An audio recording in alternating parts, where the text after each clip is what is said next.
In this video, I'll show you how to draw circles and ellipses, and it's in my book, Ellen's Guide to Perspective, on Amazon. I'm going to discuss 4 ways to draw circles and 5 ways to draw ellipses, and then compare the different methods. The first one for circles I call from the air, where you start from your shoulder and make the shape in the air, either clockwise or counterclockwise, whichever is easier for you, and then go around at least twice. And this would be done in pencil, and then you would darken those lines that make the shape you want, and you can make ellipses, you can make small circles, large circles. It's very, you can do a lot of things with this. And it creates soft lines. The shapes look more organic than geometric. And then you can change the shape, as I mentioned. The next method I call turning the paper, where you anchor your hand, either your finger or the side of your hand, onto the paper. Determine what grip you want to use, either an underhand grip like this, where you see what you're doing, but the circle is much wider, or more of a perpendicular grip.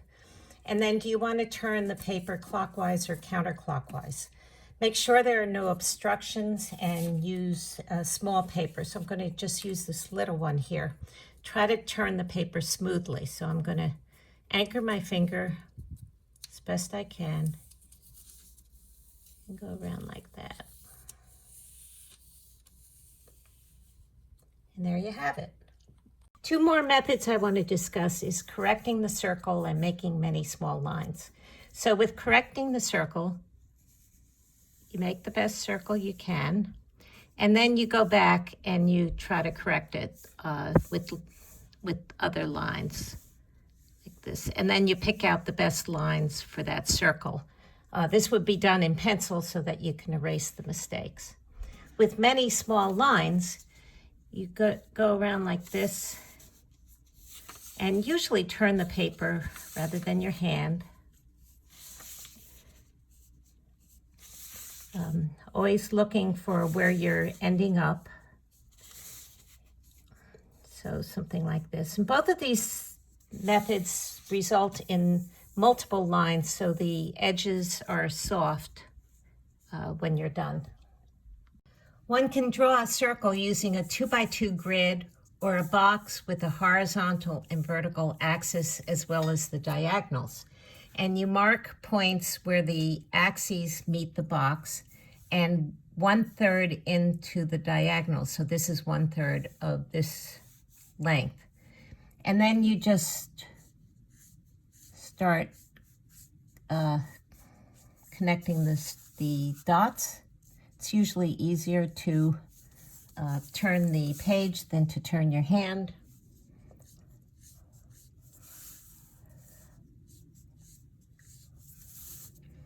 This is fairly accurate since you have about 8 points to use.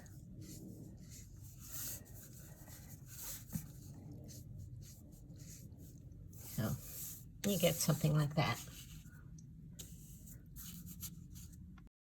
When you draw a circle with a 4x4 grid, the literature recommends drawing 8 lines, as I've shown in this diagram, and then finding points on those lines that cross the grid.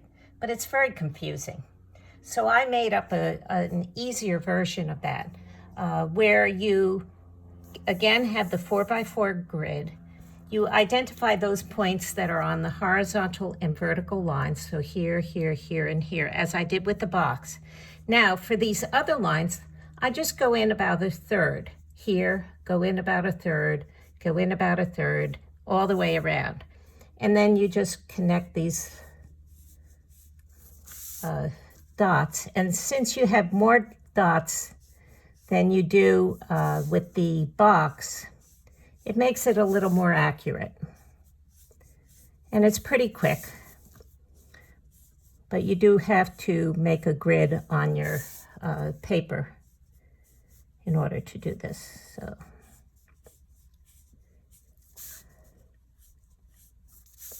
something like that. You can sort of fashion a compass by connecting pencils together like this. Usually people have a third one here to keep this angle constant. I have other methods here that I've listed, like using a paper clip, using holes in the cardboard, etc. And basically what you do is you keep one,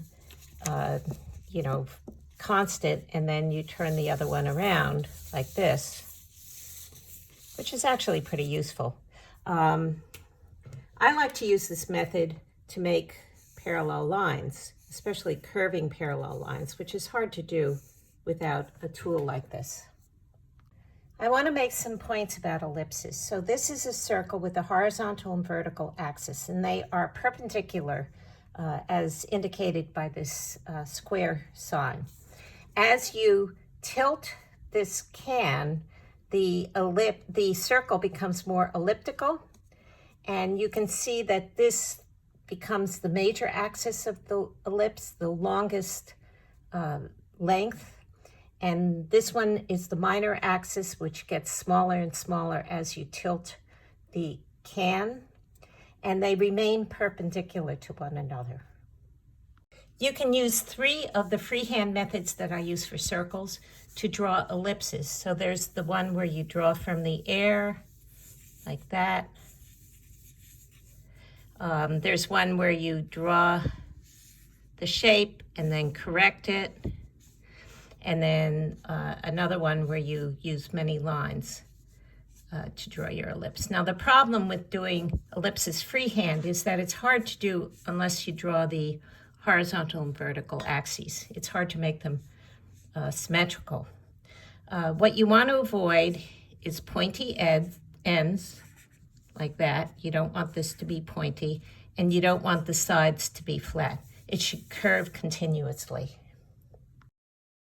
So I showed you that you can use a square to make a circle, but can you use a rectangle to draw ellipses? So I had 3 ellipses here from very round to very narrow, and I measured the distance, this whole distance compared to this distance, and I found that in the relatively round one, this is about 1/3 or 0.32 of this whole distance. So you can use it in this case. What about longer, narrower ellipses? Well, measuring this compared to this whole length, I got 0.33, and here I got 0.28, so that's close to 1/3. And again, in this very narrow one, I got numbers that were, again, close to 1/3, perhaps a little less. So you can use this method for ellipses. In this next method, I have a rubber band, although a string would be preferable, around 2 fixed points. And I put my pen or pencil vertically down and then go around and make an ellipse. Although I've got to admit, it's not a very useful method. I'm going to discuss the trammel method, which is actually quite useful. A trammel is a drawing tool. You take this piece of paper and you mark off half the major axis. Then you turn it this way and you mark off half the minor axis. Where they meet is called point P, which will be points on the ellipse. To use this, you put the major axis on the minor axis on the major axis right here, and where they meet is a point on the ellipse. So you can go over here and put major axis on the minor axis on the major axis, and the point is over there, and so on all around the curve. Now, a problem is that, or a restriction, is that the minor axis must be at least half the length of the major axis. I discovered that when I tried to do this ellipse here. And when I did, everything was fine. The major axis was on the minor axis, minor on major, and I got that point. I couldn't get this point. And this is where you start running into trouble, because the major axis can no longer lie on the minor axis if the minor axis is too short. So the minor axis has to be at least half the major axis for this technique to work. I want to discuss ellipse templates, which for the most part I don't use because I can never find the right one. But they are organized according to their degrees. So this is a 60-degree ellipse. A more narrow ellipse would be 35, and an even more narrow ellipse would be a 25-degree ellipse. And you can determine the degree of an ellipse by enclosing it in a box, marking the top two corners, and then turning the box so that the two top corners lie on the horizontal lines of this box. And this angle that is created marks the degree of this ellipse. So this is a 45-degree ellipse. And it's useful if you're drawing ellipses that should have the same proportions, like these cups, which are all the same. And they should all have the same ratio of height to width. So you can use a string on these ellipses. I use this string to create these cups. So for example, I would use this one for this cup, and then for a smaller one, I would use this one on down using this one string of ellipses. This is a summary for the methods for drawing circles. And for the most part, they're actually only for circles, not for ellipses. The freehand method, there are 4 types, and 3 of them actually you can use for ellipses. But turning the paper where your hand is a makeshift compass and you go like this is only for circles. A grid, either 2x2 or 4x4, is only for circles. A compass is obviously only for circles, and circle templates, are only for circles. Generally, you want to use ellipses rather than circles because they're more interesting. But there are some cases where you really need circles. For example, looking at an eye straight on, the pupil has to be round, and I did that freehand. Another example is a bicycle where this wheel has to be circular, and I did that actually by tracing around a glass. This is a list of the methods that you can use to draw ellipses. The freehand methods work, but if you don't draw in the axes, you can have asymmetric ellipses. The rectangle method I used here, and that's good for medium to small ellipses.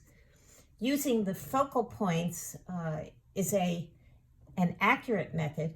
The problem being that you have to fix the string onto the paper, and you can conceivably damage your paper. The trammel method is good for roundish ellipses, so I used it for this one here. Remember that the minor axis has to be at least half the major axis for this method to be useful. And finally, ellipse templates are good for a series of similar ellipses. So that's it on drawing circles and ellipses. Hope you enjoyed it.